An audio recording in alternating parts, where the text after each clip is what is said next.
সিদিনাৰ ঘটনাটো যে গুৱাহাটীৰ মঠঘৰীয়াৰ সেই ভয়াৱহ দুৰ্ঘটনাটো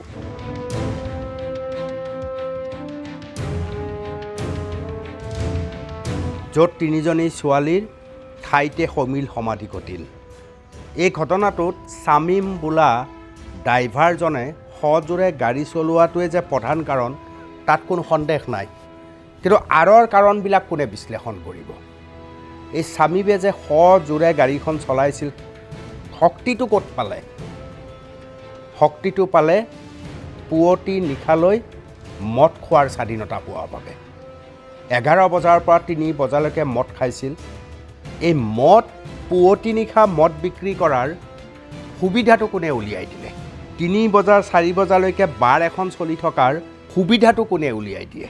এই বাৰখন ইতিমধ্যে তেওঁলোকৰ লাইচেঞ্চ কাটিছে বুলি শুনিছোঁ, কিন্তু তাতেই সকলো শেষ নে এই বাৰখন 3-4 বজালৈকে যিয়ে খুলি ৰাখিবলৈ পৰামৰ্শ দিছিল, সুবিধা কৰি দিছিল, কিবা এটা বিনিময়তটো সুবিধা কৰি দিছিল ন? তেওঁলোকৰ নামবিলাক প্ৰকাশ হ'বনে নাই? গুৱাহাটীত বহুত বেছি বাৰ পুৱতি নিশা পৰ্যন্ত চলি থাকে, আৰু কথা বতৰা কৰি যদি আপোনালোকে সোধে তাত অনুমতি আছে বুলি কয়। এই অনুমতি কোনে দিয়ে? ই খুব এটা ডাঙৰ বিষয়। আপুনি যদি সমস্যা এটাৰ গুৰিলৈকে যাব নোৱাৰে, তেতিয়াহ'লে সেই সমস্যাটোৰ সমাধান নহয়। বাৰৰ যিটো অপ্ৰীতিকৰ পৰিস্থিতি মাজে মাজে হৈ থাকে, আপোনালোকে সেই খবৰ পায়। বাৰত বহুত ঘটনা হৈ থাকে যিবিলাক ঘটনা প্ৰকাশ নহয়, আৰু যেতিয়া এটা বৃহৎ ঘটনা হ'ব তেতিয়াহে তাত বাৰ কেনেধৰণে উন্মুক্ত হৈ আছিল, বাৰে কেনেকৈ সুবিধা গ্ৰহণ কৰি আছিল, সেয়া গম পোৱা যায়। গুৱাহাটীত এতিয়া ডিস্কো বাৰ এটা ডাঙৰ এটা বৃহৎ প্ৰত্যাহ্বান হৈ পৰিছে আমাৰ কাৰণে। বাৰসমূহ পুৱতি নিশালৈ চলি থকা কাৰণেই আপুনি যদি এইফালে গণেশ মন্দিৰৰ পৰা অলপ আগুৱাই সমগ্ৰ গণেশগুৰি ফ্লাইঅভাৰৰ ইফাল আৰু সিফাল ৰঙীন গুৱাহাটীৰ যিটো পৰিৱেশ, সেইটো পৰিৱেশ দেখাৰ নিশ্চয় সৌভাগ্য হৈছে। বিশেষকৈ নিশাৰ ভাগত কামৰ দায়িত্ব লৈ ঘৰলৈ উভতা মানুহে তাৰ দৃশ্য দেখিবলৈ সক্ষম হৈছে। গুৱাহাটীৰ কেইবাখনো এনেকুৱা ঠাই আছে য'ত নিশা 11 বজাৰ পিছত সাৰ পাই উঠে, আৰু সেই য'ত সাৰ পাই উঠে তাৰ নাতি দূৰত ক'ৰবাত নহয় ক'ৰবাত যে এখন বাৰ আছে সেয়া নিশ্চিত। এনেকুৱাও আপোনালোকে দেখিছে য'ত মুকলিভাৱে গভীৰ নিশা তাত মদ আৰু নৃত্য একেলগে হৈ থাকে, সুৰা আৰু নৃত্যৰ বৰ্ণময় আয়োজন চলি থাকে। আৰু এইখন কংক্ৰিট গুৱাহাটীত সি এখন চিনাকি ছবি যেন হৈ পৰিছে। বিভিন্ন সময়ত বাতৰি সংগ্ৰহ কৰি বিভিন্ন দৃশ্য দেখুৱালে সাংবাদিকে গালি খায় যে তোমালোকে আৰু ঠাই নোপোৱা, এই ঠাইত গৈ দেখুওৱা। কিন্তু বাস্তৱত বাৰ কৰ্তৃপক্ষৰ লগত চৰকাৰৰ কি এনে সম্পৰ্ক থাকে? চৰকাৰে সুৰা বিক্ৰীটো পুৱতি নিশা পৰ্যন্ত কেনেকৈ কোন বিষয়ে অনুমতি দিয়াৰ ফলত হয়, সেয়াও পৰ্যালোচনা কৰা অতি দৰকাৰ। কাৰণ যিমান ঘটনা সংঘটিত হৈছে, এই ঘটনাৰ মূল দায়ী কিন্তু সুৰা। আৰু আপোনালোকে জানে যে প্ৰতিখন চৰকাৰৰ বাবে সুৰাহৰ যিটো ৰাজহ উৎপাদন, সেইটো হৈছে মূল শক্তি। চৰকাৰ এখন মদৰ ওপৰতে চলি থকা বুলি ক'লেও বঢ়াই কোৱা নহয়।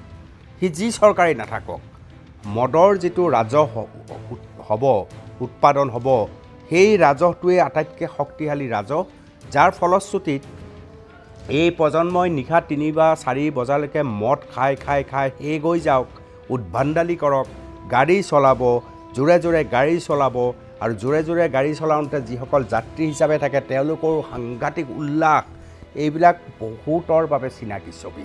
মই নকওঁ যে এইটো সংখ্যাগৰিষ্ঠ, সংখ্যালঘিষ্ঠহে। বেছিভাগ সন্তান এতিয়াৰ প্ৰজন্ম সাংঘাতিকভাৱে তেওঁলোকে সচেতন, তেওঁলোকে বেছিভাগে এই ধৰণৰ কাম কৰিবলৈ বেয়া পায়, এনেধৰণৰ কথা বতৰাৰ পৰা আঁতৰি থাকে। কিন্তু আন এচাম আছে যিয়ে এই ধৰণৰ কাম কৰি খুব সুখ অনুভৱ কৰে, আৰু নিশা 11 বজাৰ পিছতহে তেওঁলোকৰ জীৱনৰ সৌন্দৰ্য উভতি আহে। অৰ্থাৎ আপুনি যেতিয়া শুৱে তেতিয়া তেওঁলোকৰ জীৱন সৌন্দৰ্য উপভোগ কৰাৰ সময় জাগি উঠে, আৰু সেইসকলৰ মাজৰ পৰাই এনেধৰণৰ ভয়ানক ঘটনা হয়। কিন্তু ইয়াৰ মূল উৎস কি? মূল উৎস হৈছে খুলি ৰখা বাৰখন। যেতিয়া 4 বজালৈ আপোনাক মদ খোৱাবলৈ সুবিধা দিব, মদ খাবলৈ সুবিধা দিব, তেতিয়া এই সুবিধা গ্ৰহণ কৰা মানুহখিনিকে আপুনি দোষাৰোপ কৰিলে নহ'ব। দুৰ্ভাগ্যজনকভাৱে তিনি সম্ভাৱনা কেনেকৈ নিশেষ হৈ গ'ল আমি সকলোৱে দেখিলোঁ। ছোৱালী তিনিজনীক দোষাৰোপ কৰিলে নহ'ব যে তেওঁলোকে 19,000 টকাৰ মদ খাইছে। পৰিয়ালটোকো চাব লাগিব।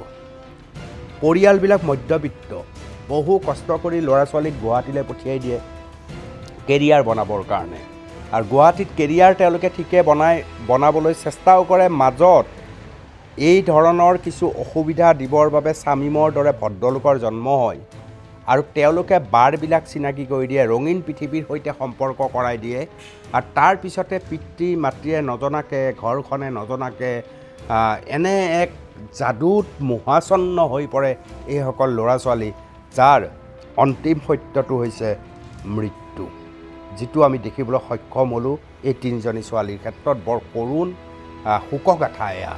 কিন্তু এই শোকগাথাৰ কাৰণে দুদিনমান আমি চিঞৰিম বাখৰিম, কাৰোবাক গ্ৰেপ্তাৰ হ'ব, তাতেই সকলো শেষ হ'ব নোৱাৰে।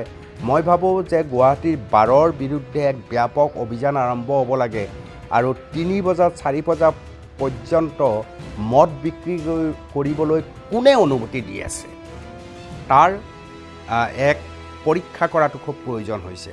অৰ্থাৎ আপুনি দেখিব যে বাৰখনৰ লগত কোনোবা আমোলা বিষয়াৰ সম্পৰ্ক থাকিব পাৰে, কোনোবা ৰজাগৰীয়া মানুহৰ সম্পৰ্ক থাকিব পাৰে, আৰু এই সম্পৰ্কতে তেওঁলোকক এখন লাইচেঞ্চ দি দিয়া হয়, যিখন লাইচেঞ্চ লিখিত নহয়। 12 বজালৈকেহে আমি সুৰা বিক্ৰী কৰিব পাৰোঁ, কিন্তু এখন লাইচেঞ্চ দি দিয়ে তেওঁলোকে, যিমানলৈ মন যায় সিমানলৈ মদ বিকি থাক, আৰু তাৰ ফলশ্ৰুতিতে ট্ৰেজিক ঘটনাটোৰ সৃষ্টি হৈছে।